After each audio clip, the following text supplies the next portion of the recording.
Olá pessoal, aqui Micael Souza do canal Jogos no Tabuleiro. É um prazer estar aqui a fazer este vídeo, esta palestra, não é? Para a Gen Con falada em português.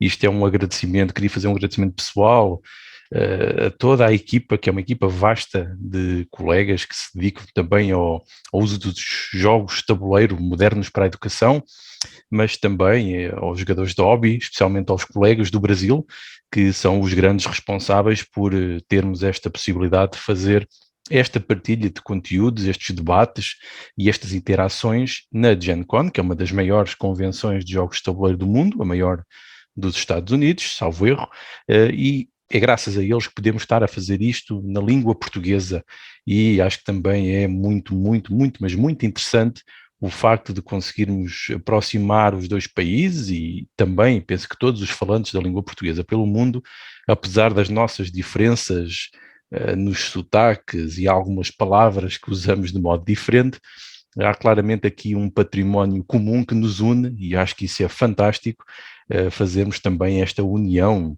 e esta conjugação de conhecimentos através de uma língua que acaba por aproximar pessoas de todo o mundo.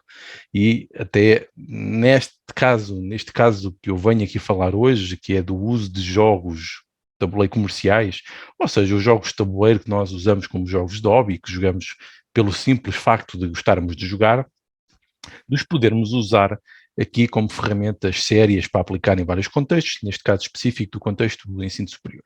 Isto é importante, esta partilha com toda a lusofonia, todos os povos falantes de português em todos os países, porque podemos partilhar então experiências que estão a ser feitas nos vários países, e eu vou partilhar aqui aquelas que eu tenho feito aqui em Portugal, principalmente em Portugal, e penso que podem ser úteis, nem que sejam para fazermos aqui algum debate, alguma partilha, também para melhorar, porque ao termos noção do que é que cada um anda a fazer, podemos fazer então aqui a tal rede, e uma rede falada em português, para usos futuros, para que possam ser usados ou desta forma ou de outra, melhorando até o próprio método e o processo, porque isto é um processo que está em desenvolvimento contínuo, e eu próprio, de cada vez que implemento um destes processos, um destes modos, estou a tentar melhorar sempre, e até porque muitos deles são baseados e estão relacionados com a investigação científica, portanto temos o dever e a obrigação de tentar fazer sempre coisas novas, melhorar, testar e deixar registros de como as coisas estão a ser feitas, e para que outros possam melhorar, criticar, debater e possamos então progredir em conjunto. Então eu vou partilhar aqui minha apresentação. Preparei aqui uma apresentação formal para dar corpo aqui a esta palestra, mas antes queria avisar e deixar aqui a possibilidade de vocês participarem também. Não está a ser gravado em direto, isto é uma gravação pré-feita, que vai ter alguma edição, que depois vai ser partilhada aqui na hora que está planeado, a hora da palestra, mas vai ser partilhado aqui também no meu canal de YouTube, nos Jogos no Tabuleiro, que para além da minha investigação, tenho também esta atividade como criador de conteúdos, onde tento partilhar também alguns desses conteúdos académicos no próprio canal, não é apenas um canal de análise e revisões e de jogos e de mostrar os jogos que estão a sair e aqueles que eu vou gostando de jogar, é também um modo de partilhar aqui em algumas das rúbricas, em algumas das secções do canal, as partes direcionadas para os jogos educativos, para os jogos sérios, os serious games e todas essas aplicações extra apenas a diversão dos jogos, são aplicações que estão para além da diversão dos jogos, sendo que a diversão deve ser garantida também. Portanto, nesse canal podem encontrar todas essas coisas. Este vídeo não é transmitido em direto, como estava a dizer, mas vão poder no canal, porque ele vai ser exibido na data prevista, com o chat, ou seja, o chat que está disponível em tempo real. Eu vou estar também em tempo real, nesse momento no chat, a poder discutir e partilhar e discutir convosco, responder a perguntas, eventuais perguntas que tenham e outras coisas, e tudo isso vai ficar também registado, quer no chat em tempo real, à medida que o vídeo vai avançando, aqui na parte de baixo, quer depois também nos comentários que o próprio vídeo vai deixar registado no canal, para pessoas que vejam depois sem ser no momento em que a coisa está a ser transmitida. Portanto, e também esta possibilidade de partilhar os vídeos no canal do YouTube com os comentários abertos têm sido também uma boa forma de passar algum conhecimento e de fazer algumas interações e debates. Vamos então passar para a apresentação formal.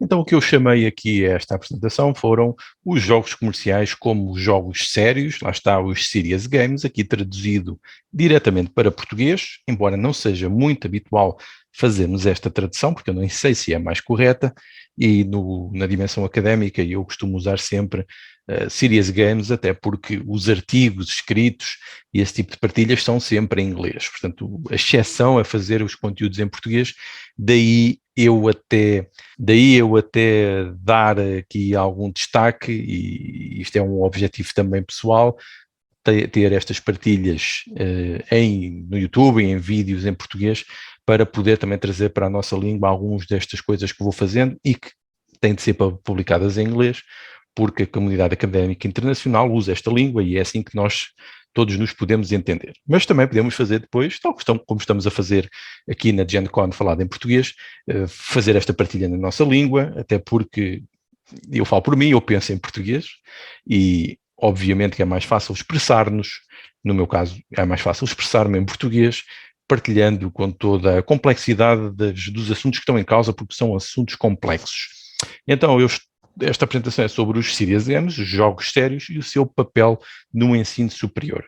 Eu vou partilhar aqui algumas coisas das minhas experiências. Tenho que admitir, vou falar aqui do meu próprio processo, de como é que isto começou. Sempre fui jogador, desde que me lembro, de todos os tipos de plataformas, todos os tipos de jogos e mais alguns, desde digitais, analógicos, jogos de cartas, tabuleiros, tudo, especialmente também muitos jogos de computador, de PC, especialmente jogos de estratégia e também jogos multiplayer jogados online. Portanto, o meu background eu diria que é algo extenso como jogador de hobby, como jogador que joga por prazer, portanto, e este fascínio. Depois joguei muitos jogos Magic the Gathering também, em competições, e depois também nos jogos digitais. Depois, com a entrada no mercado de trabalho, eu comecei a trabalhar como engenheiro civil, na altura, depois de ter terminado o meu curso, a minha graduação, não é? Como se diz no Brasil, eu senti a necessidade de desligar, porque passava muito tempo no computador, e isso levou-me a recuperar algo que já trazia da altura do meu lado mais, não profissional, mas mais a sério, do Magic the Gathering, em que eu já jogava Catan, portanto, e depois, a partir daí, eu comecei a descobrir então a comunidade e todos os jogos. Isto deve ter sido em 2009, mais coisa, menos coisa, e desde então não parei mais, e os jogos de tabuleiro passou a ser mesmo o meu hobby, como o meu principal hobby, aquilo onde eu fui dedicando todo o tempo disponível, mais algum, da parte do tempo livre.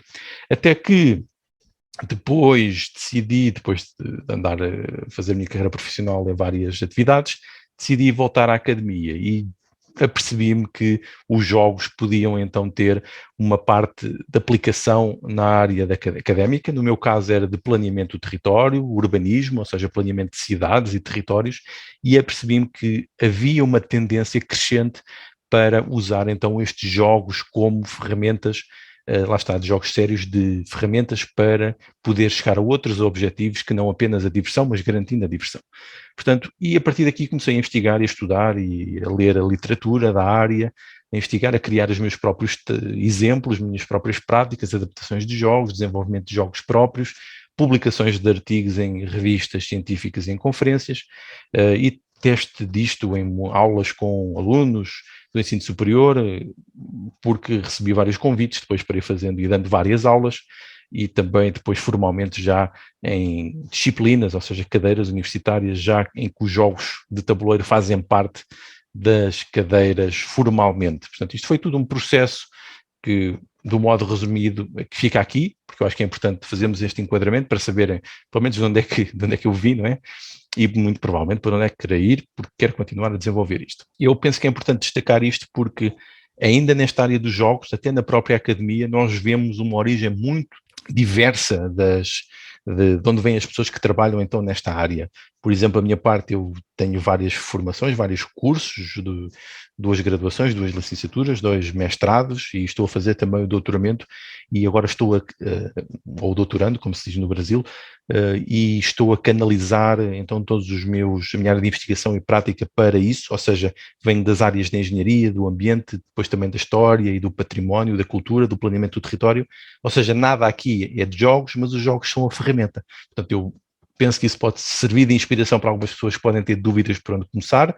Eu acho que podem começar da vossa área base e depois então irem estudando especificamente game design e aplicação de jogos e aplicando à vossa área. Isto é possível. Então, vamos começar aqui por definições. Em algumas apresentações que já fui partilhando no canal de YouTube, eu fui dando alguns destes exemplos, mas eu acho que é sempre bom começarmos aqui, mesmo pelo início, pelas definições, até porque, é como disse, estas apresentações e estes conteúdos que eu vou preparando, eles vão mudando. Eu vou ajustando na medida daquilo que vou estudando, que vou conhecendo, vou experimentando, que vou lendo de outros investigadores e criadores. Isto é um conhecimento em construção permanente. E eu acho que isso deve ser daquelas regras que devemos assumir, que estas coisas estão sempre a evoluir e porque são áreas recentes da investigação e da aplicação de conhecimento humano, temos de ter a noção de que estas coisas vão mudando. Portanto, a ciência é assim, a ciência não é estanque, não é rígida, vai mudando, vai evoluindo, vai se refutando ou confirmando, consoante o conhecimento vai avançando, lá está. Portanto, estas coisas convém sempre voltar às bases. Então, o que é um jogo? Então, um jogo é um sistema. E esta noção de jogos como sistemas é muito importante, porque não é apenas um objeto com uma só característica ou estanque em si próprio, estamos a falar de muitas coisas interligadas, todas elas. E quando mexemos numa coisa, ela interage, interfere nas outras, todas aquelas que compõem, então, aquilo que é o jogo em si, sendo então um sistema que normalmente tenta representar ou modelar qualquer coisa. E nessa representação e modulação, ele é diferente da realidade, não é a realidade. Se mesmo as simulações não são a realidade, um jogo dificilmente ainda menos realidade é. É sempre uma aproximação. E mesmo se quiséssemos fazer um jogo muito semelhante com a realidade, provavelmente não iríamos querer, porque a realidade não é assim tão interessante quanto isso, e nós, quando estamos a fazer um jogo, vamos tentar tirar as partes menos interessantes ou que não nos direcionam para os objetivos do jogo. E com isto tive o cuidado para não dizer diversão, porque o jogo não tem que ser divertido. Ele, acima de tudo, é um sistema que deve proporcionar experiências direcionadas para alguma coisa. Normalmente é diversão, especialmente nos jogos comerciais, porque as pessoas jogam para vários motivos, procurando a diversão e há várias coisas que as divertem. Portanto, penso que é melhor enquadrar isto aqui nos jogos como geradores de realidades que não são a realidade, ou seja, porque são experiências direcionadas para algum objetivo específico. É uma atividade não eficiente, eu pus isto aqui com ponto de interrogação, porque devemos ter a noção que muitas vezes nós, ao estarmos a jogar um jogo, mesmo quando estamos a simular alguma coisa, estamos a fazê-la de modo menos eficiente possível. Estamos a gastar tempo e recursos para fazer uma coisa que provavelmente não seria precisa, apesar de nos ser muito útil e vantajosa, poderíamos fazer outras coisas com esse tempo e recursos. E até quando, por exemplo, vemos, por exemplo, a aplicação do desporto, nos jogos no desporto, por exemplo, até a questão da superação, imaginem, por exemplo, o salto em altura, em que alguém salta sem apoio da vara, ou simplesmente com a vara, mas nós, hoje em dia, se quiséssemos saltar muitos metros de altura, tínhamos muita tecnologia para fazer isso. Portanto, acaba por ser esta procura da superação, muitas vezes não segue aquilo que é a lógica da eficiência, ou seja, é como uma corrida, nós quisermos andar rápido, não vamos correr, vamos com um tipo de equipamento que ande rápido, um carro, ou no máximo um avião, o que for. Portanto, estão a ver, nem sempre, ou quase nunca, é um modo eficiente de fazer as coisas, porque nem sempre a eficiência é aquilo que nós procuramos nas experiências. É interativo, ou seja, o jogo, esse tal sistema, reage àquilo que nós fazemos. Nós, se introduzimos alguma coisa, aquilo que nós chamamos os inputs para o sistema reage a esses inputs, a isso que nós introduzimos, e vai-nos devolver qualquer coisa, vai-nos dar uma reação àquilo que nós fizemos, chamados os outputs, ou os resultados em português.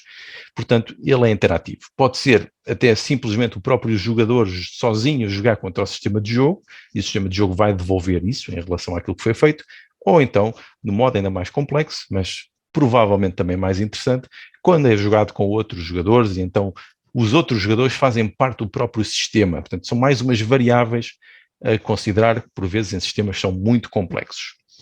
Tem regras, um jogo tem que ter regras, porque senão é outra coisa qualquer, pode ser uma performance, uma dinâmica, mas um jogo tem especificamente regras e aqui uma relação dos mecanismos de jogo com as regras. Aquilo que nós podemos fazer, que não podemos, quais os objetivos, normalmente isso está codificado nas regras.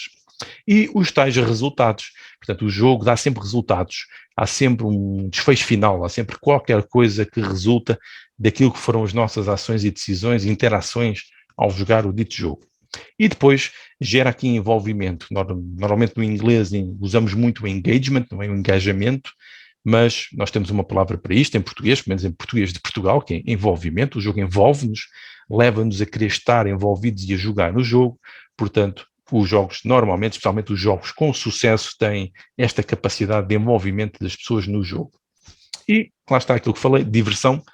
Pode ser diversão, um jogo pode ser feito para ser divertido ou não, pode ser feito simplesmente para criar uma experiência marcante, também já disse isto em vários vídeos, é como no cinema, nós nem sempre vamos ver um filme ou uma comédia para nos rirmos, podemos ir ver um filme ou ler um livro, ler um romance, simplesmente para experimentar outro tipo de sensação. Por vezes a tristeza é tentar colocá-lo no lugar do outro, compreender uma realidade de uma certa forma. Portanto, um jogo também pode ser isso. E porque também o conceito de diversão é muito subjetivo. Então, e agora voltando ao jogo como sistema. Eu referi já isto, normalmente é aquilo que eu defendo na minha abordagem, que um jogo é um sistema que tem pelo menos estes componentes todos que estão aqui, tem temas, está, narrativas ou ambientes, ou seja, contextos que o jogo cria. Depois tem regras, e dentro das regras estão as mecânicas, e depois existe a plataforma de jogo, no caso dos jogos analógicos, normalmente são os componentes do jogo e o sítio onde o jogamos, mas depois pode ter também agora já na introdução das aplicações uma parte digital, já a caminhar para os jogos híbridos, e depois tem o tal contexto ambiente. Aqui o contexto não é tão ligado à narrativa, porque a narrativa pode criar um ambiente ou um contexto narrativo. Aqui o contexto, o ambiente nesta parte mais abaixo, neste tópico, é o sítio onde os jogamos e com quem jogamos. Isto é muito importante para ajudar a definir o próprio sistema. Portanto, por vezes, muitas pessoas dizem, e provavelmente já ouviram isto, o prazer de jogar um jogo depende também com quem o jogamos. E depois, obviamente, tem que haver aqui ou deve haver aqui uma coerência entre mecânicas e temas e narrativas. Isto ajuda a construir o significado do jogo e ajuda também a compreender as próprias mecânicas quando elas têm ligação com o tema, ou seja, aquilo que nós estamos a fazer faz significado, tem um sentido, ajuda a reforçar as próprias, lá está, regras através das mecânicas coincidentes com os temas e as narrativas. Por exemplo, se nós estamos a falar de um jogo de agricultura, faz algum sentido que nós tenhamos aqui mecânicas de acumulação de recursos ou de conversão de recursos. Faz sentido do ponto de vista do tema em que a agricultura é a produção de coisas.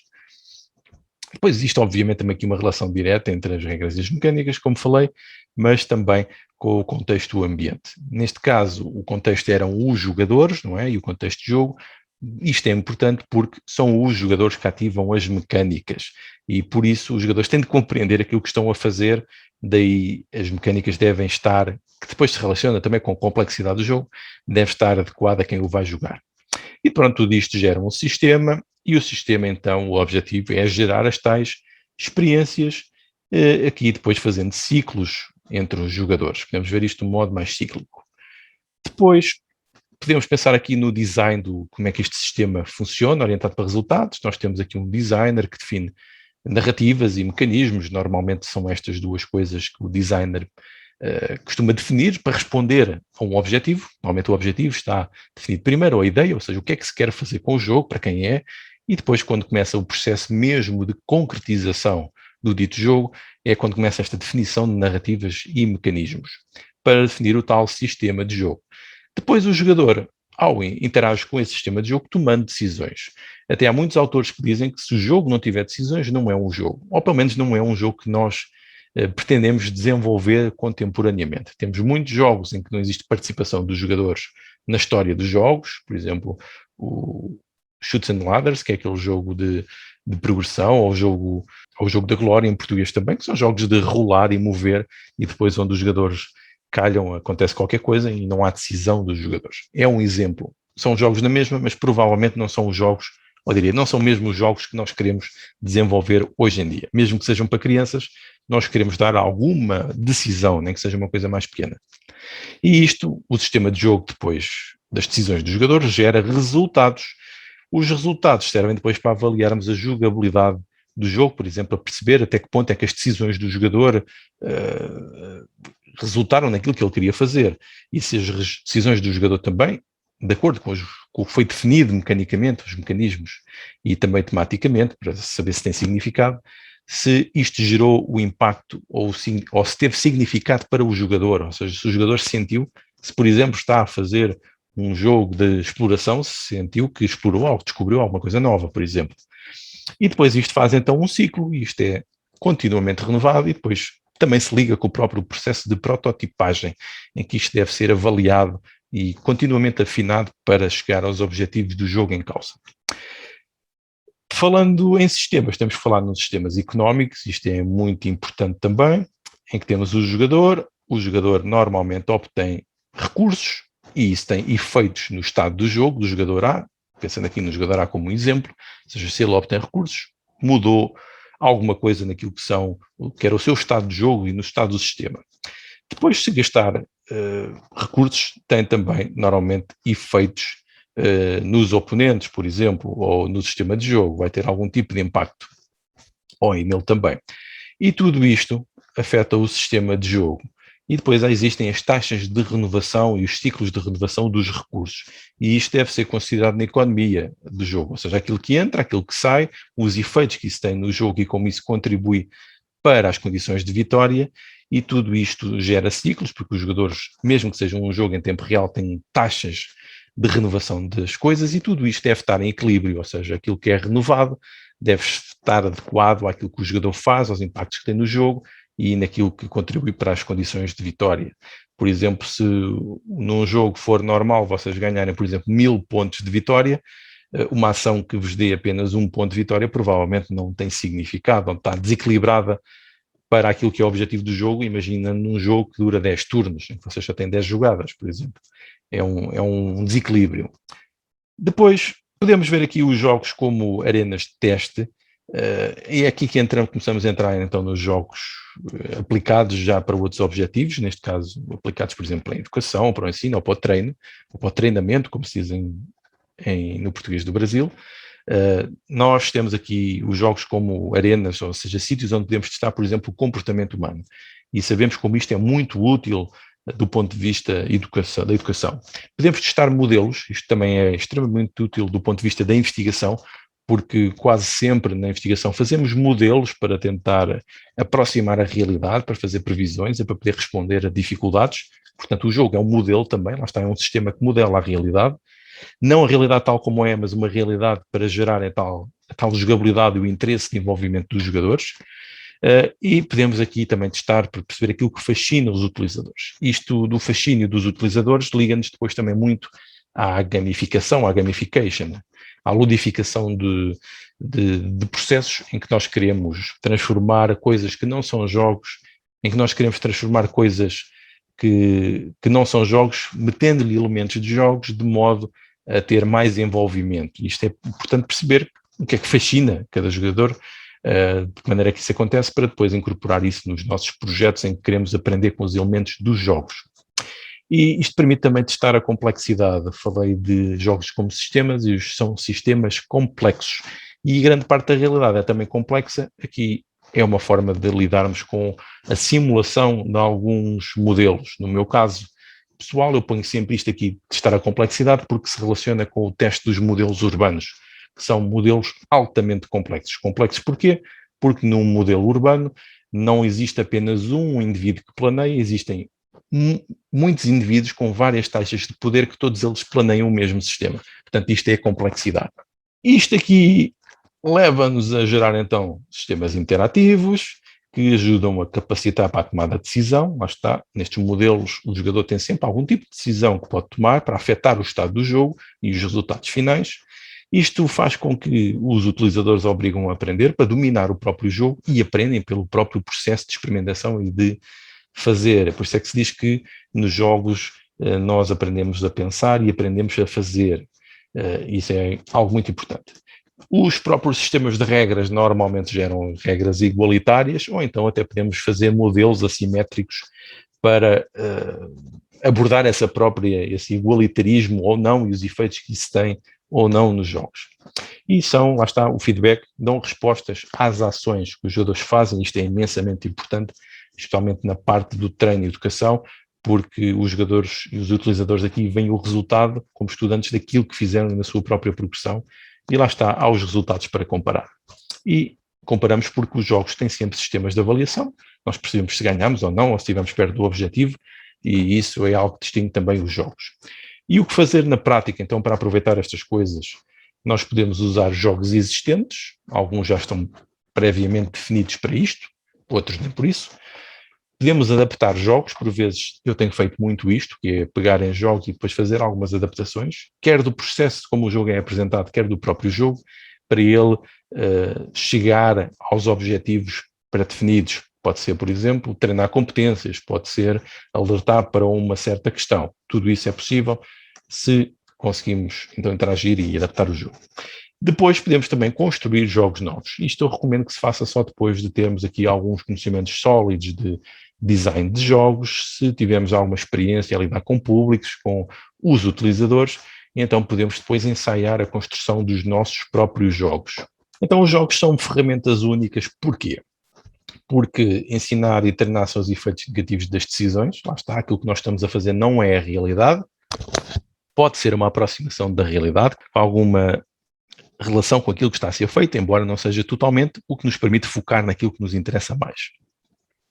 Permite explorar também as diferenças entre a competição e a colaboração, que também pode ser imensamente útil para, por exemplo, treino de competências e perceber quando é que uma abordagem ou outra é mais eficaz consoante os objetivos definidos. Permite testar e simular de forma mais cativante, e é aqui que, por exemplo, estes modelos se podem aproximar mais da simulação do que dos jogos, e esta diferença entre simulação e jogos relaciona-se com a jogabilidade, por exemplo. Num jogo há mais importância que o jogo seja jogável e envolvente, e na simulação que tente descrever a realidade o máximo possível.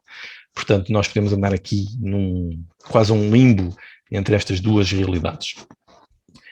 Também, como os jogos contêm decisões, lá está, capacitam para a autonomia e para o planeamento dos próprios utilizadores, que também é uma competência muito importante. Ajuda então também a lidar com a complexidade e da tomada de decisão, e nisto temos o caso dos problemas complexos, os problemas da auto-organização, os problemas das múltiplas visões da realidade, o que é algo importantíssimo nos dias que correm, em que nós estamos a viver efeitos de polarização e de radicalismos, e muitas vezes falta aqui a empatia para conseguir ver o lugar do outro, a visão do outro, e os jogos, ao testarmos, por exemplo, ao fazermos assumir vários papéis, podemos então na prática ver como é que são múltiplas visões da realidade, que por vezes são conflituantes, mas que ao termos consciência delas podemos fazer então até gerar mais empatia, fazer processos mais colaborativos para em conjunto lidarmos com algumas das dificuldades e dos problemas que vivemos na realidade. Então, métodos baseados em mecanismos. Eu com isto quero enquadrar aquilo que são as frameworks, que são as estruturas que na academia e na investigação relacionada com jogos têm aparecido, para nos ajudar a compreender como é que a coisa funciona. Temos aqui a muito conhecida MDA, Mechanics, Dynamics and Aesthetics, as mecânicas dinâmicas e estéticas de Unicle et al., que é uma das principais referências que vocês vão encontrar em tudo o que são artigos de investigação, académicos e científicos. Isto aparece quase sempre, e é este princípio de que o designer combina os mecanismos para gerar as tais dinâmicas. Lá está, o jogo é uma coisa interativa, em movimento, que depois cria estéticas, ou seja, estéticas no sentido de experiências no utilizador, e depois o utilizador, o jogador, faz o percurso inverso e acaba por avaliar os mecanismos que o designer escolheu naquilo que é a relação com as experiências que teve. E depois isto faz ciclos constantes. Duarte e Beitola, colegas brasileiros investigadores, fizeram este modelo adaptado para os jogos analógicos. Eu acho que isto é muito, muito interessante. Acho que é um marco importante na investigação. uma vez que, no caso dos jogos analógicos, nos jogos de tabuleiro, por exemplo, há aqui a noção que os jogadores é que têm que ativar o sistema de jogo, ou seja, não é tão desconectado a ligação entre o jogador e o designer que fez o jogo. Portanto, o jogador, ao ter de ativar todo o sistema de jogo, vai estar em contacto diretamente com os mecanismos. E é por isso que nós, no hobby dos jogos de tabuleiro, mesmo não sendo investigadores ou pesquisadores, ou académicos, ou professores, ou técnicos que usam jogos, debatemos tanto os mecanismos e tentamos analisar os sistemas de jogos, porque o sistema é muito mais transparente e nós lidamos muito mais com os componentes, lá está, os mecanismos, que constroem e fazem o próprio jogo acontecer.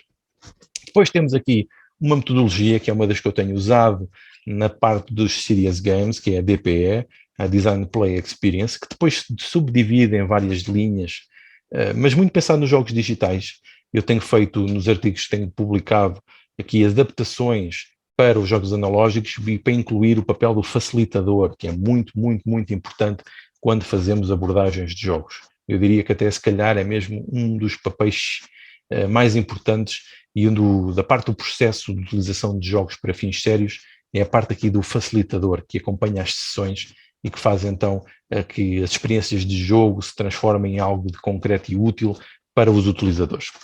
E tenho aqui uma metodologia que parti então do Duarte e Beitola, que realmente eu acho que para mim fizeram-me abrir os olhos e fazer compreender aquilo que é esta distinção entre analógico e digital, e eu tentei ir o passo um pouco mais à frente, que foi distinguir aqui a diferença entre mecânicas e mecanismos, porque nós temos uma tendência, é uma tendência que está a assumir, em deixar de chamar mecânicas, as mecânicas de jogos, e chamar-lhe mecanismos, uma vez que no parte analógica, lá está, porque o sistema é mais transparente e conseguimos ver exatamente a parte mais dividida das pequenas opções de design que cada criador de jogos fez, nós conseguimos identificar mecanismos individuais.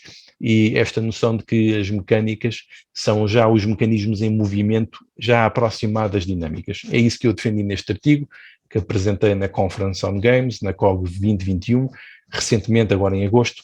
Portanto, o artigo, em breve estará disponível na base de dados da EA Explore, que é uma base de dados académica, e eu espero que ele possa ter também utilidade também para a investigação e para compreender melhor aquilo que distingue este tipo de jogos, para conseguirmos fazer isto de um ponto de vista mais formal, esta análise e esta compreensão de todo o processo criativo e de funcionamento do jogo analógico.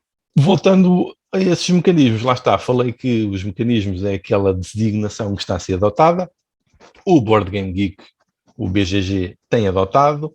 Eu sigo principalmente a obra de Engelstein, de Jeffrey Engelstein, dos fundadores da Ludology, que é também um investigador e um académico e professor neste momento de jogos, para além de ter muitos designers, e ele na sua obra Building Blocks, Tabletop Mechanisms, identificou muitos dos mecanismos, e eu diria que é uma obra essencial para estudarmos e para termos, apesar de ser dispendiosa, como uma obra académica, e algo volumosa com a quantidade de informação que tem, mas é muito boa para redefinirmos aqui conceitos. Está em inglês e provavelmente eu acho que aqui deveríamos manter o inglês, especialmente na parte mais académica, para continuarmos a falar todos dos mesmos conceitos. Mas, eventualmente, isto também poderá ser traduzido depois para português, mais para ajudar, eu diria, com os designers do que propriamente os investigadores, os pesquisadores.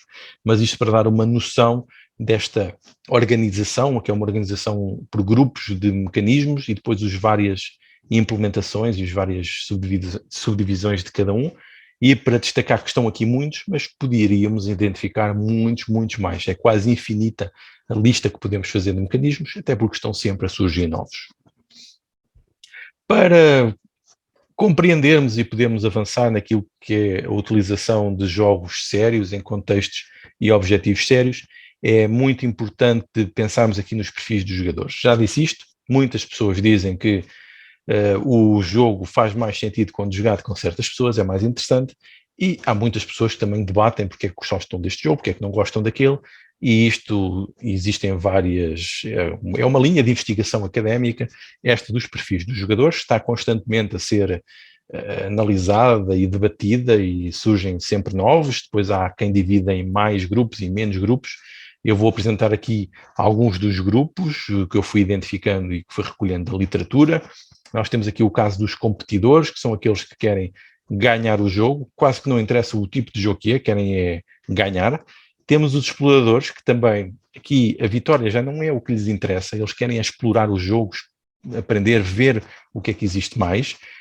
Depois temos os colecionadores, que querem adquirir e juntar coisas, isto depois então a questão dos pontos e dos scores, não é? Dos rankings, isto impacta muito neste tipo de colecionadores, mas também no sentido, por exemplo, quando estamos a falar de personagens, por exemplo, colecionar os equipamentos para configurar a nossa própria personagem, ou então para configurar aquilo que é o nosso ambiente de jogo, pode ser um reino, pode ser uma quinta, o que for.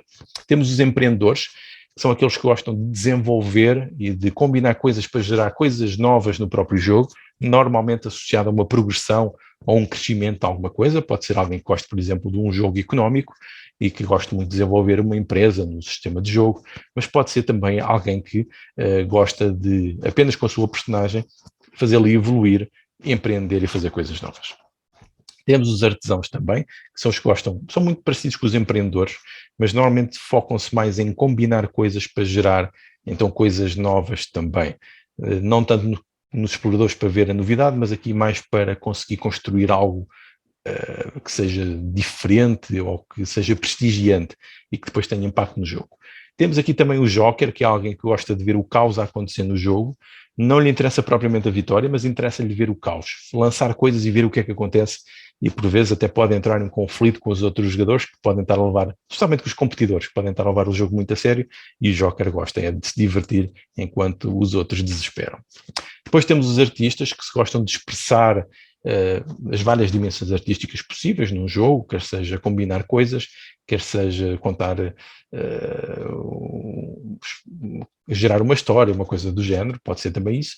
Temos os líderes que gostam de liderar, que gostam de comandar as tropas no contexto de jogo. Temos os contadores de histórias, que são parecidos com os artistas, mas focam-se mesmo no storytelling, na contar e desenvolver uma história e o interesse pela narrativa do próprio jogo. E temos os atores, que gostam de ser o centro das atenções, de assumir papéis e de estar sempre no centro da ação, seja ela qual for. Temos estes vários perfis. Depois eu, na prática, tenho seguido aqui uma simplificação naquilo que é a minha abordagem. Por exemplo, estes perfis que estão aqui relacionados, por exemplo, com os abstracionistas, os artesãos e os dramáticos, acaba por simplificar todos os outros tipos, uma coisa mais trabalhável. E porquê é que isto serve? Isto foi criado por Nelson Zagallo, chama-se o Engagement Design Model, está disponível em inglês também, é também uma obra académica, mas que nos é muito útil. Diz aqui o que é que cada um destes tipos de perfis gostam e o que é que eles são cativados porquê. Isto tem sido muito útil, por exemplo, quando estou a escolher jogos ou quando estou a construir uma solução com jogos ou então a desenvolver os meus. Porque um jogo nunca vai agradar a todos os perfis e muitas vezes nós, quando queremos fazer jogos em aulas ou atividades do género, nós vamos ter todos os tipos de perfis.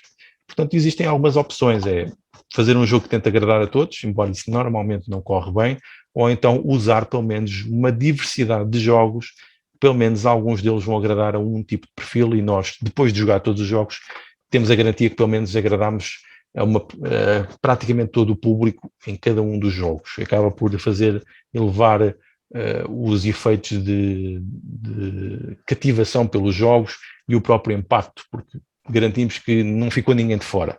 E isto tem-me servido para isso. Portanto, porque na prática nenhum jogo vai agradar a todos e também não há nenhuma pessoa que coincida totalmente com estes perfis. Normalmente são percentagens. Nós temos uma percentagem de um tipo, outra de outro, e que se manifesta e também pode ser diferente de jogo para jogo, aquilo que nós gostamos. Ou então até podemos querer variar, apesar do nosso perfil poder ter uma certa tendência. Isso também, por exemplo, a mim acontece que gosto de jogos, por exemplo, mais económicos, mais típicos Eurogames, mas também depois gosto de vez em quando jogar uma coisa mais caótica e mais interativa e até de conflito. Portanto, depende da situação. Mas afinal, o que são serious games? Os serious games são esta definição que não é de serious games, mas eu acho que é interessante, porque define aqui os jogos como sistemas que têm conflitos artificiais, lá está, não são realidade, mas que são definidos por regras e que levam a resultados quantificáveis. Isto leva-nos àquilo que são jogos sérios, ou seja, jogos usados para objetivos, em que o nosso objetivo pode ser a aprendizagem e, ao ter esse sistema formal, chegamos lá e eventualmente. Mas que tipos de abordagens é que nós temos? Portanto, não é só Serious Games. Serious Games acaba por ser apenas uma das possibilidades. Temos a gamificação, como eu já falei, que consiste em introduzir elementos de jogo em atividades que não são jogos, por exemplo, sistemas de avaliação, um mecanismo de jogo de interação direta entre as pessoas, os prémios, os quadros de líderes, essas coisas mais típicas, mas pode ser mais na parte dos mecanismos. Eu aí acho que é onde se consegue inovar mais em gamificação, porque pontos, quadros de líderes e os emblemas e os prémios já muita gente faz e por vezes podem não ser suficientes para o impacto que nós queremos. Depois temos o Game-Based Learning, que é a aprendizagem através dos jogos. Isto são os típicos jogos educativos, em que normalmente um dos principais problemas é que estes jogos normalmente não são feitos por especialistas na parte do game design, são feitos normalmente por especialistas na parte dos conteúdos educativos. E depois o jogo tem os conteúdos educativos, mas pode não ter a parte de diversão, de cativação, de envolvimento que os jogos normalmente têm quando são feitos para fins não sérios. E depois temos aqui então os Serious Games, que são aqueles que eu tenho trabalhado principalmente, em que nós temos que construir um jogo para atingir um objetivo, mas não podemos deixar ou não podemos, ou temos que garantir que o jogo em si é interessante de ser jogado. Ou seja, não é apenas só mais uma dinâmica de grupo, não. O jogo por si tem que valer a pena e, ao mesmo tempo, ele atinge os objetivos sérios, como, por exemplo, ensinar uma competência, ou, no meu caso, um trabalho mais direto, ajudar a planear, por exemplo, de um modo colaborativo, uma cidade. Esse pode ser o objetivo, mesmo que o jogo não tenha objetivos de vitória diretos, mas tem sempre este objetivo comum. É um pouco como em alguns jogos narrativos, em que não há propriamente uma definição de quem ganha ou quem perde, mas o objetivo é gerar então uma narrativa interessante para quem a vive. E neste caso dos Serious Games, há sempre esta coisa entre equilibrar o fun, não é? A diversão, com os objetivos. Então, e como é que nós podemos abordar os Serious Games? Pode ser através da adaptação, ou seja, podemos pegar num jogo de entretenimento e adaptá-lo para esses objetivos. Isto é um Serious Game na mesma, porque o jogo já tem a sua parte de diversão, daí este até é mais seguro, porque já sabemos que o jogo funciona para esse objetivo de cativação das pessoas, e depois adaptamos aos objetivos, podemos mudar o tema, a narrativa, pôr uns certos elementos, pôr outros, ou, por exemplo, imaginemos como há muitos jogos que são simulações, ou tentativas de simulações de partes da história, e isso pode ser útil, por exemplo, para ensinar um certo período e debater sobre ele depois. Mas para ser um serious game precisa de algumas coisas. Temos que atingir os objetivos sérios, temos que os definir e depois atingi-los, e para isso temos que avaliar, não é? Temos que ter as etapas de debriefing, que são as etapas finais de análise e reflexão daquilo que os jogadores fizeram. Porque, por vezes, como os jogos são sistemas imprevisíveis, aquilo que os jogadores fazem pode estar muito longe do que aquilo que foi idealizado para a dinâmica e até pode ser um reforço negativo contrário àquilo que nós queríamos ensinar ou treinar. Portanto, deve haver sempre esta reflexão final. E temos de ter, como já disse, a parte da avaliação dos impactos do jogo, porque senão foi só um jogo jogar por jogar e não ficou registro de nada, não temos certeza se houve mudança de comportamento, se houve alguma coisa que teve impacto pelo facto de jogar o jogo. E normalmente também a literatura diz-nos que estes tipos de métodos devem ser conjugados com outras atividades, por exemplo, a aprendizagem também formal dos conteúdos, e depois até ajuda, uma vez que os jogadores, por exemplo, já tiveram exemplos práticos de algumas coisas, a compreender quando as coisas são depois exploradas de um ponto de vista mais formal, mais expositivo. Normalmente funciona bem combinar várias coisas. Os jogos educativos, tal como eu já disse, são divertidos, alguns sim, talvez, não sei, mas quase sempre não. Pelo menos da experiência que eu tenho tido, não tem acontecido. Porquê? Porque tendem a ser criados por professores sem conhecimentos de design de jogos.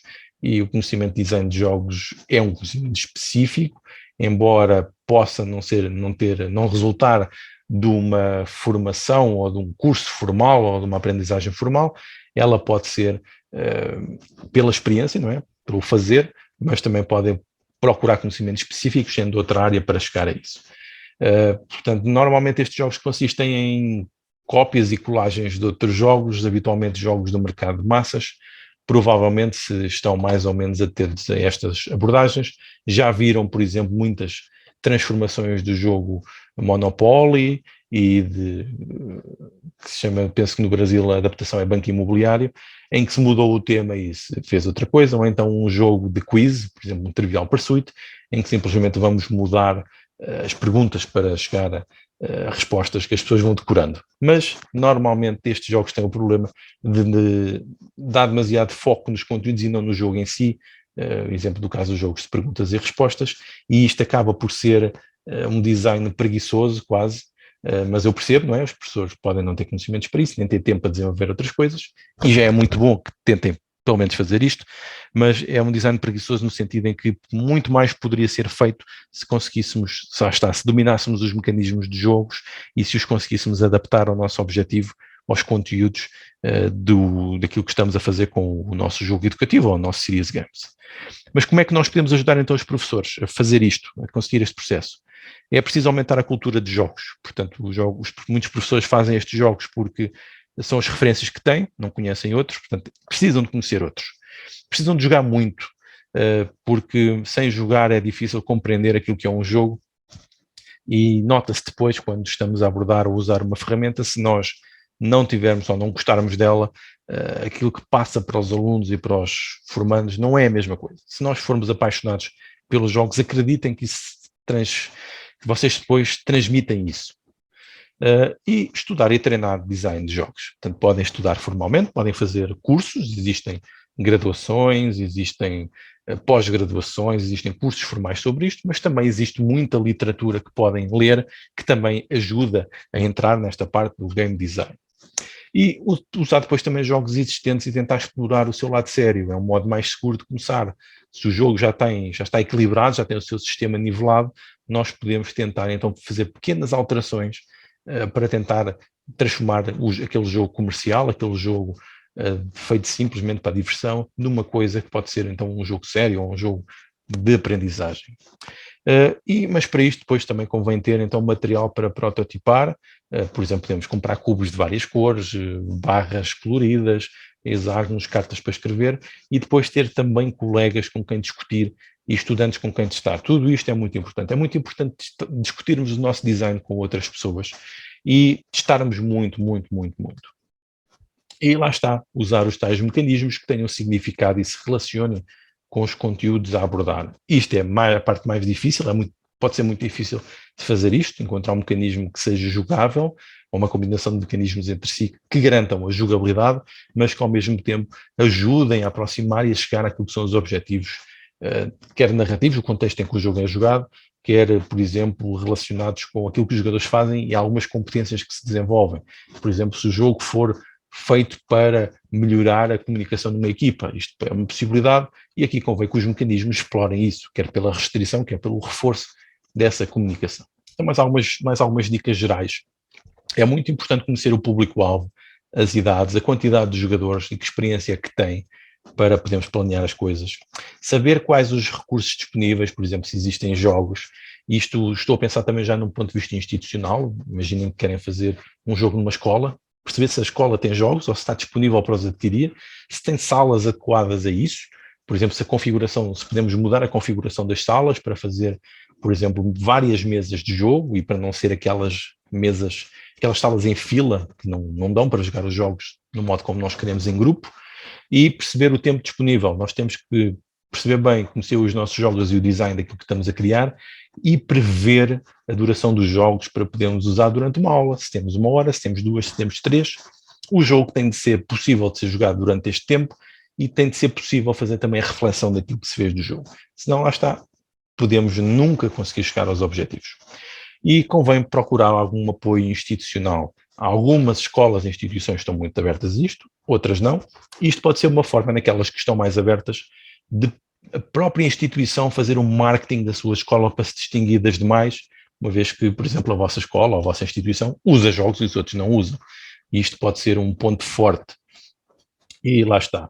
uma coisa que convém sempre fazer, nem sempre é possível quando as coisas são mais rígidas, o objetivo é conjugar os objetivos dos jogos com os conteúdos programáticos, ou seja, para que, enquanto estão a avançar com os conteúdos da disciplina que tem que dar, da aula que tem que dar, esses conteúdos sejam explorados pelo próprio jogo e assim não estão a gastar o pouco tempo que têm disponível para as atividades. Portanto, fazem as duas coisas ao mesmo tempo.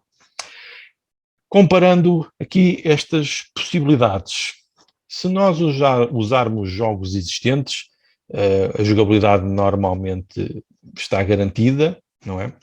E, no entanto, podem ser mais difíceis de adaptar àquilo que é os objetivos.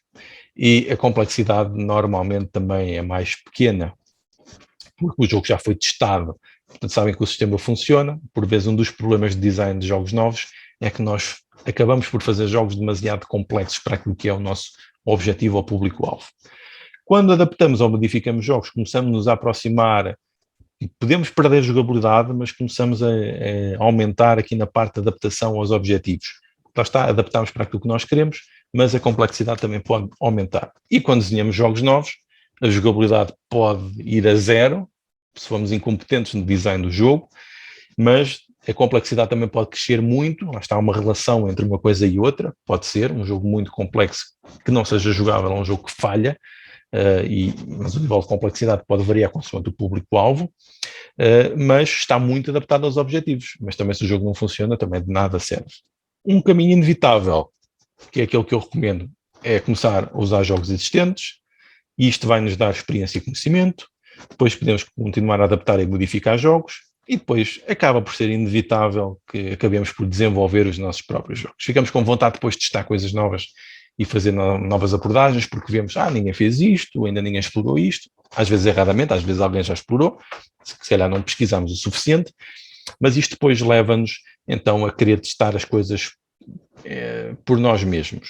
E temos sempre a esperança de um dia fazer um grande jogo, não é? Há sempre essa esperança que nos ajuda, mesmo tendo muitos falhanços, e o falhanço vai acontecer, porque desenhar jogos não é fácil, e muito menos jogos que atingem vários objetivos ao mesmo tempo, mas existe sempre a esperança de um dia conseguirmos fazer um bom trabalho. Agora, algumas supostas facilidades, ou não. Quando desenvolvemos os jogos, não temos a garantia do sucesso, isso é extremamente difícil de controlar, e é por isso que muitas pessoas abandonam, ou nem sequer querem começar, ou algumas começam iludidas e depois acabam por desistir, porque não é uma coisa que decidamos, temos 2 horas, vamos então criar um jogo e ele é um sucesso imediato e podemos usar sempre a partir daqui. Não. Normalmente é um processo gradual, vai-se evoluindo, é demorado, temos que testar e, por vezes, na realidade, especialmente se estamos a falar de jogos em contexto de aulas, nós não temos esse tempo. No entanto, existem aqui algumas facilidades a ter em conta. Por exemplo, os serious games, aqui os jogos sérios, normalmente não são jogados mais do que 1 ou 2 vezes pelos mesmos utilizadores, o que faz com que nós provavelmente não seja necessário tanta rejogabilidade e que não seja tão preciso ter o sistema equilibrado até ao mais último detalhe, porque os jogadores, das poucas vezes que jogam, nem sequer se vão perceber que eventualmente há algum desequilíbrio no jogo. Portanto, não exigem tanta rejogabilidade, nem necessitam de uma economia de jogo tão equilibrada. Podemos dispensar a escrita de regras, pois um serious games exige sempre algum acompanhamento da pessoa que está a apresentar o jogo, que era para explicar e para acompanhar os jogadores e depois para fazer a etapa final. Portanto, pode dispensar a escrita de regras, o que escrever regras é uma coisa muito complicada, é difícil, é muito morosa, portanto, este é um sítio onde podemos ganhar tempo. E o facilitador, pode ajudar a equilibrar o tal jogo em tempo real, ajustar a dificuldade, ensinar os jogadores, porque ele está lá sempre a apoiar. E eu tenho feito isto muitas vezes, às vezes é preciso fazer um ajuste ao outro, dar mais atenção a uma coisa ou outra, modificar o jogo para ele ser mais jogável ou chegar aos objetivos, por exemplo, com o tempo disponível ou para uma certa quantidade de jogadores. Isto pode ser preciso fazer, mas lá está, o facilitador, se tiver experiência, consegue fazer estas coisas e compensar alguma eventual falha até do próprio design. E os componentes não precisam ter tanta qualidade, vocês não estão a vender o vosso produto, estão a vender apenas a experiência e a tal reflexão até daquilo que fizeram, portanto não precisam de ter tanta preocupação com isto.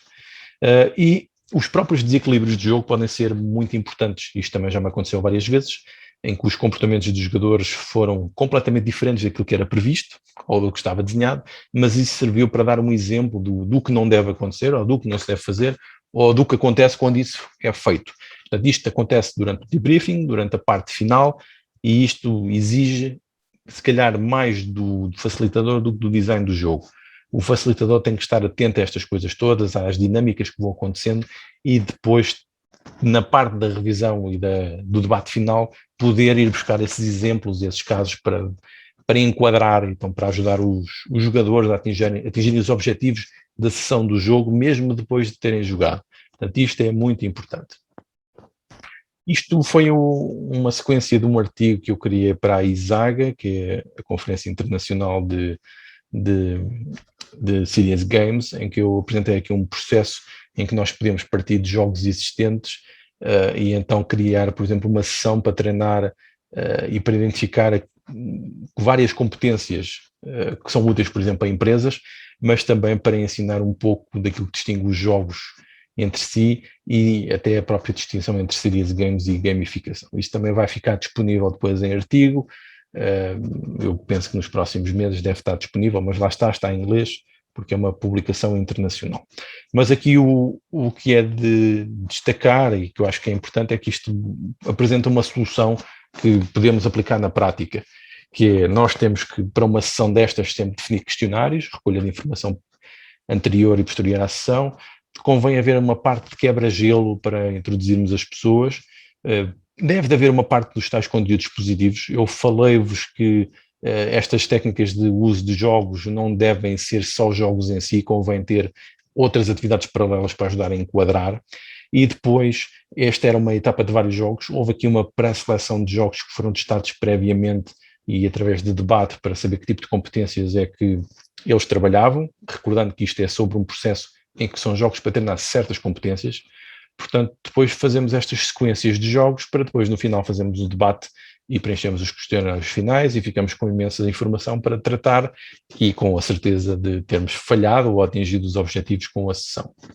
Este foi o processo de escolha dos próprios jogos, em que, por exemplo, eu aconselho jogar os jogos com outros jogadores ou professores para debater primeiro que tipo de objetivos ou competências estão em causa, perceber se isso atinge ou não os objetivos, depois adaptar se necessário, isto também obriga depois a teste e avaliação, e depois temos uma seleção de jogos para usar depois então com os alunos. Convém fazer esta parte prévia de teste sempre, e teste entre pares, é importante, e depois avaliar se os jogos chegam lá ou não àquilo que são os nossos objetivos. Este é também um processo de desenvolvimento de jogos, que eu tenho também defendido num outro artigo, que será para apresentar em breve, noutra conferência, esta noção destes ciclos de desenvolvimento, em que começamos pelas ideias, que nos levam aos mecanismos e aos protótipos, e que depois devemos começar por testar a solo, primeiro nós, depois com outros game designers, ou especialistas, ou professores, depende do enquadramento do vosso jogo, e depois testar com os utilizadores. E depois recolher todos os dados dos processos de playtest, de teste do jogo, e perceber se isto cativa e atinge os objetivos, senão temos que recomeçar de novo e ir afinando o nosso modelo. Então, que papéis é que existem no desenvolvimento também aqui dos serious games e da aplicação? Temos o tal sistema de jogo e temos sempre estes três, normalmente temos estes três papéis. Pode ser a mesma pessoa a fazer os três papéis, eu já assumi estes três papéis, eu normalmente faço sempre a facilitação dos próprios jogos, mas convém distinguir aqui as três coisas porque cada um tem papéis diferentes. Temos o designer do jogo, que é a pessoa que conhece game design, percebe aquilo que cativa as pessoas, que tipo de mecanismos é que podemos usar para simular certas coisas. Depois temos aqui o especialista no conteúdo, portanto temos que garantir que os conteúdos estão lá, que o jogo vai abordar esses conteúdos de um modo correto e que não vai fazer, às vezes, até o efeito perverso de até de ensinar ou passar informação contrária àquilo que é a informação correta ou exata. E depois temos o facilitador, porque estou a falar de jogos analógicos, mas mesmo nos digitais deve de haver um facilitador a apoiar os jogos e a avaliar todo o processo e o comportamento dos jogadores e depois fazer o tal debate final, mesmo nos digitais. Portanto, estes três papéis são importantes no sistema de jogo e devem estar envolvidos desde o início, porque cada um vai ter um papel importante e devem trabalhar em equipa. Mas lá está, a própria pessoa, se alguém conseguir fazer estes três papéis, deve fazer, mas normalmente só funciona para projetos mais simples. Nivelando um serious game, eu já fiz aqui também no canal do YouTube várias apresentação deste esquema, que foi um esquema que eu criei, embora alguém possa ter já feito uma coisa parecida, em que nós no serious game temos sempre uma parte de simulação que leva à complexidade, porque a realidade é complexa, e depois temos sempre a jogabilidade e a tentativa de simplicidade do outro. E depois vai ser através, lá está, das regras e mecanismos e narrativas que escolhemos que nivelamos o sistema de jogo, e ele pode ser mais pesado ou mais leve. Parece uma coisa muito mecânica, mas na prática é um pouco assim o nosso processo de design. Embora não seja linear, é um processo não linear com ciclos, mas normalmente são estas coisas que estamos sempre a ponderar e a pesar se queremos tender mais para um lado ou para o outro. Do processo de debriefing, lá está aquele de discussão, há também aqui a parte do apoio, da discussão e da avaliação. Eu dividi assim nestas três dimensões, a parte antes do jogo, em que temos que apresentar o contexto, os temas e objetivos da sessão em si. Por exemplo, por vezes é muito importante, às vezes até nem chamar a estas atividades de jogos, mas como uma dinâmica em que serve para atingir objetivos. Isto depende, lá está, do vosso público-alvo. Eu já tive que fazer isto também várias vezes, não chamar ao jogo, chamar outra coisa, uma dinâmica. Ensinar o jogo, ou seja, a dinâmica. Depois, durante o jogo, devemos apoiar nas dúvidas e tirar notas. Se puderem filmar, melhor ainda. Depois do jogo, temos de refletir e debater sobre aquilo que foi a dinâmica de jogo. E depois temos que avaliar as mudanças de conhecimento, percepções e a qualidade da experiência dos jogadores. Portanto, existe aqui muito trabalho a fazer para além do próprio jogo. Problemas que surgem do uso dos jogos. Temos que nos lembrar que os jogos não são simulações da realidade, que os jogos analógicos exigem uma logística pesada, podemos ter que transportar muitos jogos, podemos ter que garantir uma sala com todas as condições para o jogo ser jogado e para todas as atividades paralelas, tipo os questionários, a exposição dos conteúdos, todas essas coisas, que os novos jogos exigem muito tempo para os desenvolver, e lá está que os jogos existentes podem não chegar aos objetivos, que nós só conseguimos com o desenvolvimento de novos jogos para novos conteúdos, caso eles não existam, e que a complexidade dos jogos pode ser uma barreira muito grande para alguns participantes. E da minha experiência, eu tenho notado, por exemplo, quando comparamos os graus de complexidade, por exemplo, que estão no Board Game Geek, no BGG, com depois a complexidade avaliada por utilizadores que não têm grandes hábitos de jogo, e as disparidades são muito grandes. Mesmo os jogos mais simples do Board Game Geek, pelos utilizadores, por jogadores, por os participantes que não estão habituados a usar e a jogar estes jogos, o nível de complexidade, a sua percepção é muito mais elevada. Mesmo um jogo simples pode se tornar muito complexo, quanto mais um jogo complexo. Portanto, temos sempre de simplificar. E problemas específicos dos serious games. Existe um preconceito grande sobre os jogos, que os jogos são para crianças, ou os jogos são jogos só de apostas ou de vício. Isto pode ser um grande problema, por isso é que às vezes convém chamarmos às dinâmicas outra coisa. Existem poucos guias e processos sistematizados, embora exista bastante literatura, é uma área ainda muito recente. As coisas não estão consolidadas como noutras áreas do conhecimento, mas é melhor estudarmos o que existe do que nada estudarmos. Podem ser processos longos e dispendiosos de desenvolvimento dos jogos, porque podemos não acertar logo à primeira com aquilo que são os objetivos. Pode ser muito demorado, podemos ter que recorrer a outros especialistas de outras áreas, isso pode ser dispendioso. A própria produção do jogo pode ser dispendiosa, depende do tipo de jogo, para quantas pessoas que é para ser usado. Portanto, isso pode ser muito caro, ou então imaginemos que temos utilizadores com necessidades especiais, portanto, isso requer também mais investimento. Exigem conhecimentos e competências multidisciplinares, portanto, convém fazer isto com mais pessoas, em grupo, ou então vocês estudarem muito bem as várias dimensões que estão em causa em cada jogo. Isto nem sempre é fácil. E dessas competências multidisciplinares, nós temos o caso do design de jogos, é preciso saber design de jogos, é preciso ser especialista nos conteúdos e na parte da mediação e da facilitação do uso dos jogos depois na prática. Mas, acima de tudo, os jogos proporcionam resultados incertos, e se vocês não souberem lidar com isso, podem ter surpresas muito desagradáveis, e isto relaciona-se com alguns dos receios que algumas pessoas têm em aplicar jogos, porque não conseguem controlar aquilo que são os resultados, porque a maior parte dos jogos, se tiverem decisões em que os jogadores possam ter muitas decisões em afetar o jogo pode seguir para um fim que não era aquele que vocês queriam inicialmente. Mas isto normalmente compensa-se com a parte do debriefing, da análise daquilo que foi a dinâmica de jogo. Portanto, é estas coisas para termos de lidar. soluções para isto. Isto foi algo que eu me questionei a mim próprio. Será que eu consigo desenvolver bons jogos de simulação digital? Não tenho dinheiro, nem tenho conhecimentos para isso, mas será que consigo adaptar jogos comerciais, jogos de tabuleiro existentes? Sim, existe também conhecimentos multidisciplinares, mas isso eu posso aprender, especialmente quando há gosto pela aprendizagem e conhecer coisas novas, isto torna-se mais fácil. Então, qual é o primeiro passo? Jogar muito, jogar. Segundo passo, testar. Temos que testar muito, quer os jogos existentes adaptados aos objetivos sérios, quer aqueles que criamos. E o terceiro passo é jogar e testar sem parar. Portanto, nunca devemos parar de jogar e testar aquilo que estamos a fazer e refletir sobre estes usos. Então, o que é que distingue os jogos analógicos dos outros jogos? São jogos sem sistema de automação, os componentes físicos para manipular e cativar, e nós sabemos como isto nos fascina mexer em peças, isto é um dado adquirido. Existe a interação cara a cara presencial, e vimos até com a própria pandemia, com todas as restrições e confinamentos, e com o uso, por exemplo, muito intensivo das tecnologias de comunicação digital, como aquilo que nós perdemos da comunicação e da interação que tanto prazer nos dá em estar com outras pessoas. São sistemas de jogos transparentes, sem estas caixas negras, ou seja, é mais fácil ver, mesmo para um não especialista, aquilo que são os componentes e o modo como o jogo funciona, não tem nada que oculte. Aquilo que o utilizador vê é o jogo, o seu esqueleto, a sua estrutura. As regras são codificadas para a interação humana, ao contrário dos jogos digitais, em que as regras são codificadas para serem lidas por máquinas. E nós, no jogo analógico, conseguimos controlar o tempo, ou seja, o tempo e duração do jogo, o ritmo, conseguimos adaptá-lo até em tempo real ao contexto e jogadores.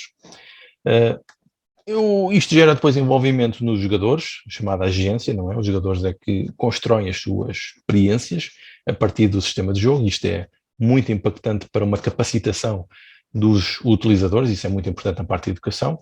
E existe sempre alguma forma de colaboração, porque se os jogadores não colaborarem mesmo num jogo competitivo ou de combate ou de destruição, o jogo não acontece. Portanto, estamos sempre a treinar a colaboração.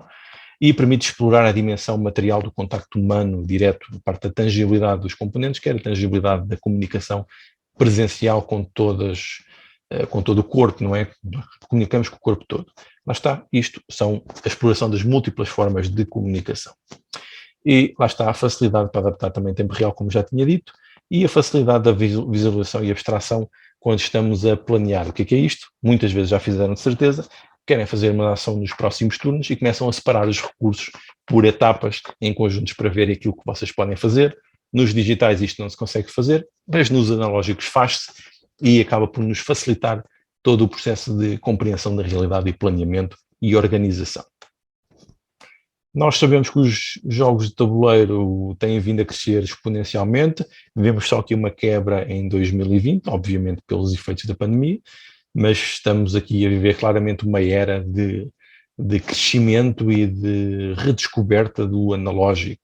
A minha expectativa e a minha previsão, fazendo aqui um bocado de futurologia, é que assim que a pandemia deixar de nos condicionar, isto voltará ao crescimento exponencial e se calhar até maior, uma vez que compreendemos e vimos que nós, para estarmos bem e saudáveis, temos de interagir fisicamente com os outros e os jogos são uma excelente forma de fazer isso. Então, algumas das características dos jogos de tabuleiro modernos, eu fiz aqui uma compilação, que normalmente eles são caracterizados por ter mecanismos elegantes e inovadores, algum controle da aleatoriedade, pode ser mais ou menos intenso, depende daquilo que são os objetivos das experiências a criar, tem uma complexidade variável, desde o muito simples ao muito complexo, e podem explorar as narrativas de múltiplas formas, podem estar definidas previamente ou podem ser emergentes, surgir daquilo que são as interações dos jogadores, podem não estar definidas, mas ter à mesma uma narrativa muito forte e impactante. Os componentes tendem a ter mais qualidade do que os jogos do mercado de massas e o tempo de jogo tende a ser definido e controlável. O conflito também pode ser controlável, nós temos muitos jogos onde se evita diretamente a eliminação dos jogadores, o que é bom para manter uma atividade coletiva, uma vez que todos vão participando até ao final da atividade, isso é muito positivo, especialmente quando estamos a querer usar os jogos para fins educativos ou fins de projetos, nós não queremos que as pessoas se excluam durante o próprio processo. E o facto da aleatoriedade ou a redução da aleatoriedade também é importante, uma vez que os jogadores tomam decisões e veem as consequências daquilo que tomaram e das decisões que fizeram. Os jogos, muitos destes jogos tendem a ser construtivos, estou a falar aqui mais dos Eurogames, e isto construtivos no sentido de não serem de soma zero, ou seja, aquilo que um jogador ganha não teve de tirar o outro. Portanto, vocês no final vão acabar com mais coisas do que fizeram, e isto é uma nova experiência de jogo, que é também reforço daquilo que é o desenvolvimento do que quer que seja, que são coisas, no final temos mais, fizemos mais, é o resultado do nosso trabalho, do nosso esforço, gerou algo positivo, ou seja, um diferencial positivo. E tem múltiplos graus de colaboração no jogo, nós podemos ter desde os jogos competitivos, aos jogos de equipas, aos semi-colaborativos, aos totalmente colaborativos, e isto também é extremamente poderoso para lidar com objetivos sérios, porque isso pode ser parte até do objetivo do jogo, explorar a colaboração. Normalmente tem temas e estéticas para todos os públicos, normalmente estes jogos de hobbies são para adultos, e nós vemos todos os temas e mais alguns a serem explorados, mas também os podemos usar com crianças, mas acima de tudo isto está-nos aqui o exemplo de que podemos usar isto em todos os temas possíveis e imaginários, o que é bom para abordarmos muitos conteúdos diferentes. E estes conteúdos, lá está, podem aproximar-se da realidade, depende da escala, nunca é a realidade, mas pode haver mais proximidade ou não, o que nos pode ajudar até inspirar para usar esses jogos ou para usar outros que sejam parecidos. O que é que são os jogos de tabuleiro modernos? Isto é uma referência de uma publicação que eu fiz também com o colega Edgar Bernardo, em que fomos tentar definir o que é um jogo de tabuleiro moderno. Eu acho que é importante esta definição porque ela inspira-nos depois para aquilo que são as utilizações diretas desses jogos. Temos que os saber identificar e transpor aquilo que são as coisas que funcionam para o uso desses jogos, não é? Depois como ferramentas.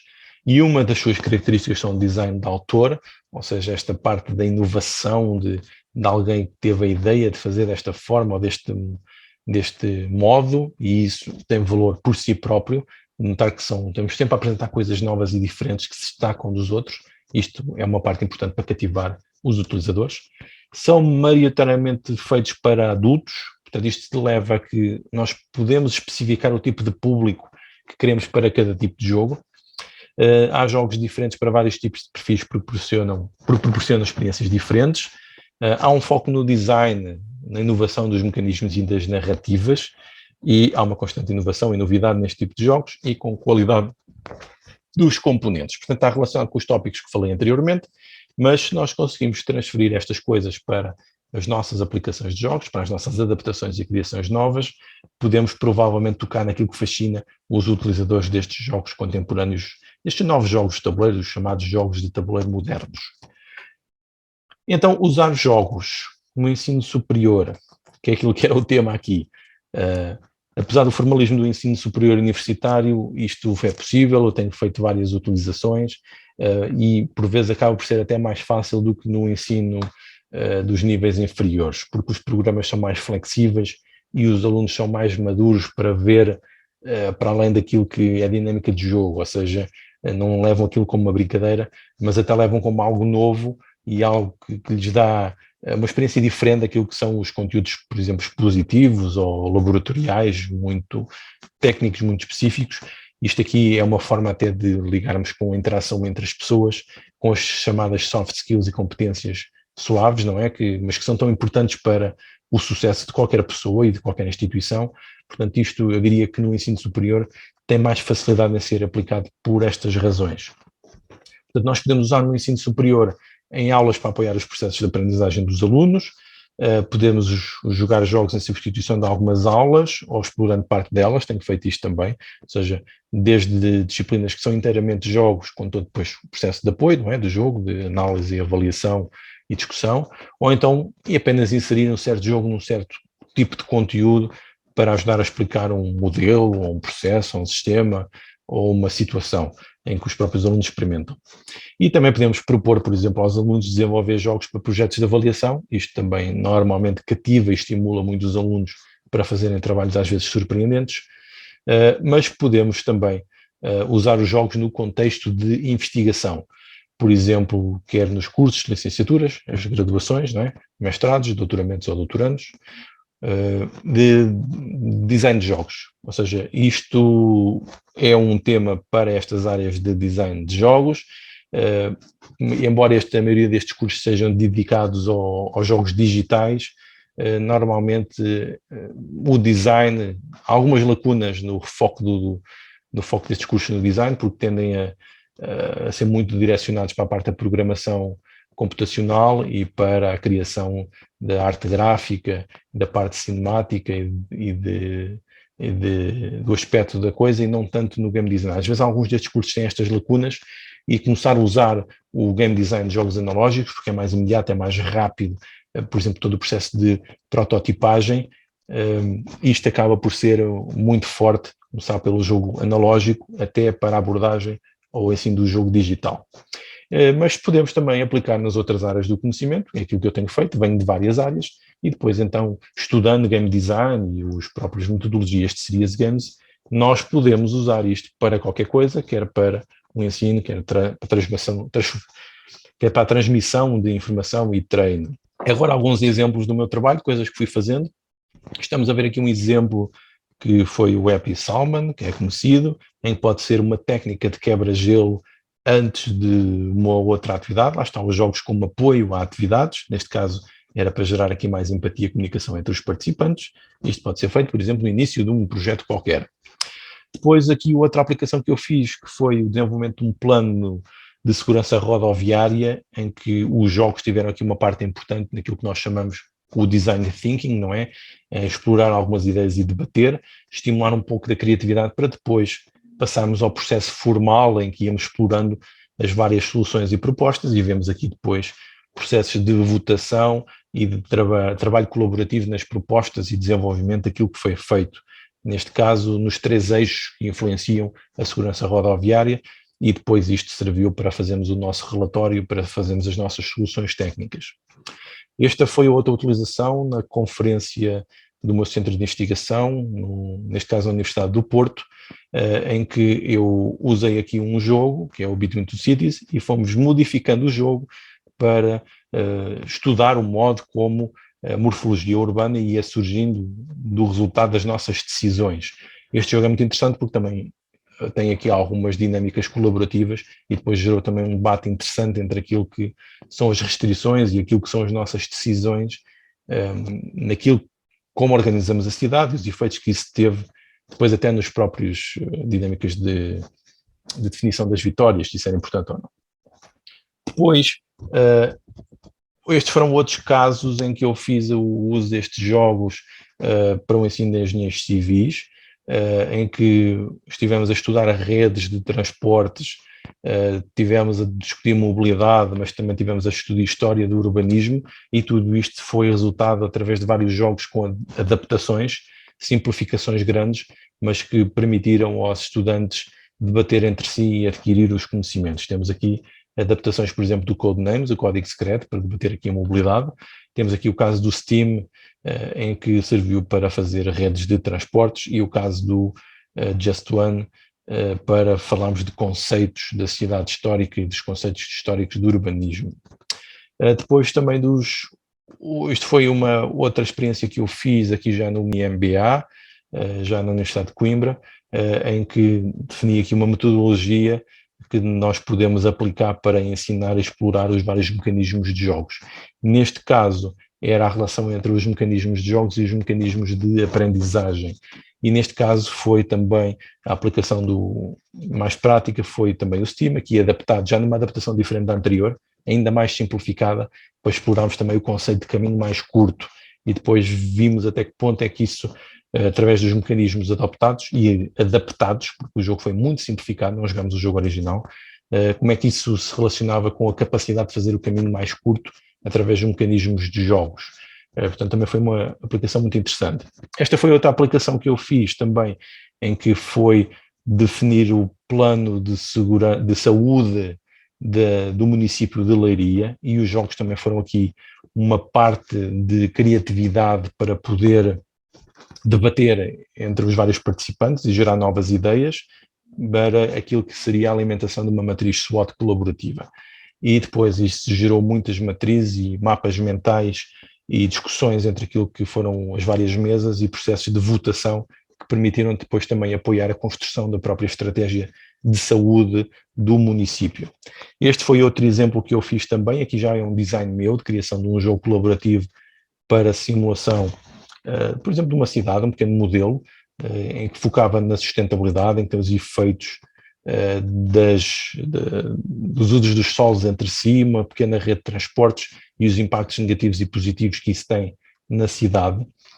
Isto foi um modelo que depois gerou também um processo de discussão com os alunos e em que nós debatemos, por exemplo, neste caso foi o comércio tradicional, como é que nós poderíamos, naquele modelo que tínhamos acabado de trabalhar, melhorar a forma de comércio e de chegar às populações para ter um comércio mais sustentável e que servisse os objetivos de um urbanismo sustentável.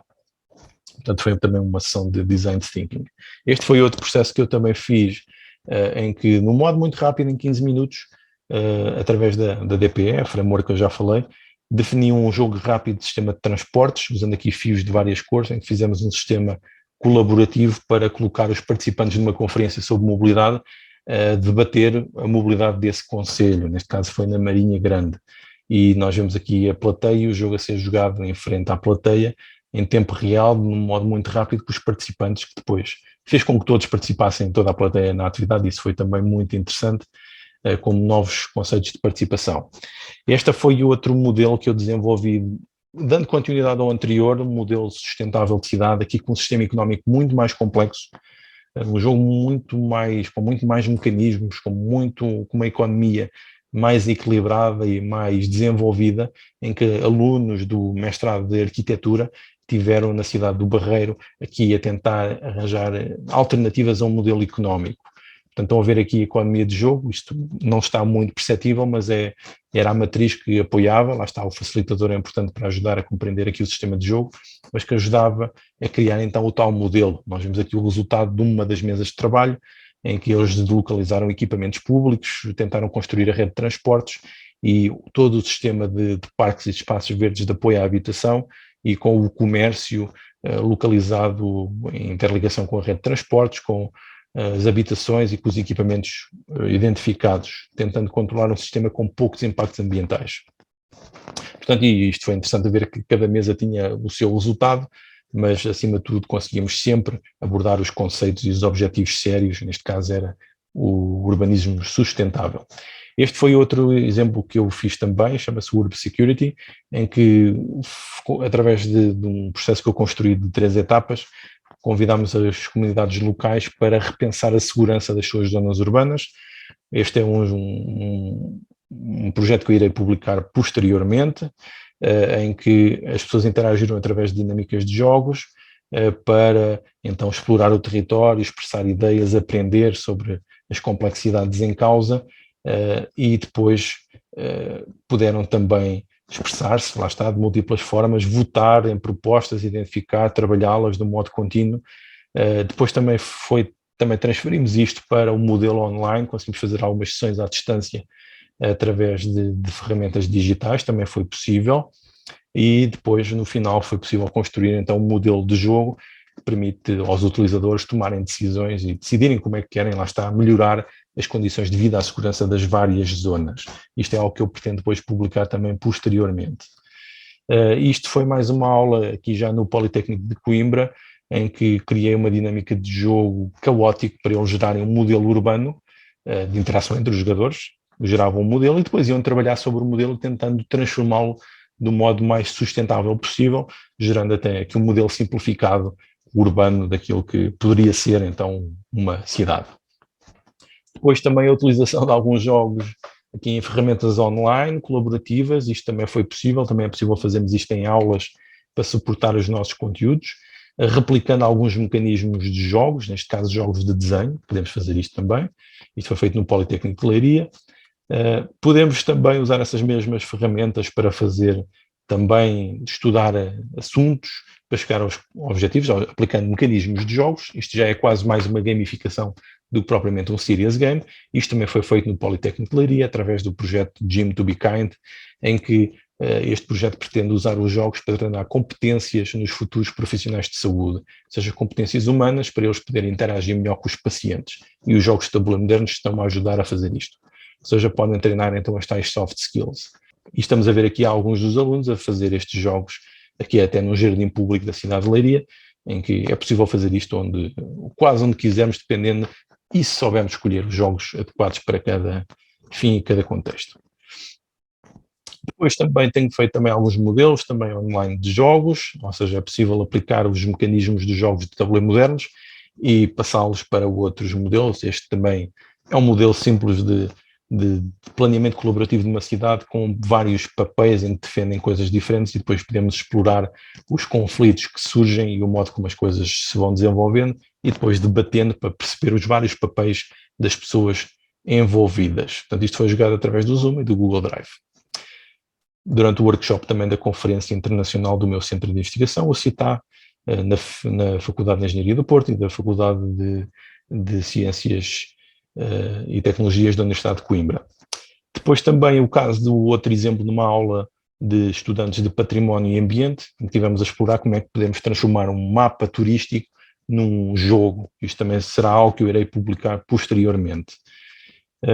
Portanto, recomendações finais. Usar os jogos para fins sérios não é fácil, mas requer conhecer o contexto em que vão usar os jogos, dominar os conteúdos, conhecer muito bem os jogos e o game design para poder fazer este processo, ter os jogos e material para adaptar e criar novos jogos, saber conduzir as aulas e formações, lá está uma competência extra, estas de game design, saber facilitar as sessões, porque por vezes é isto que distingue o sucesso ou insucesso da aplicação de um serious game ou até do próprio processo de gamificação, dependendo do modo como ela for feita.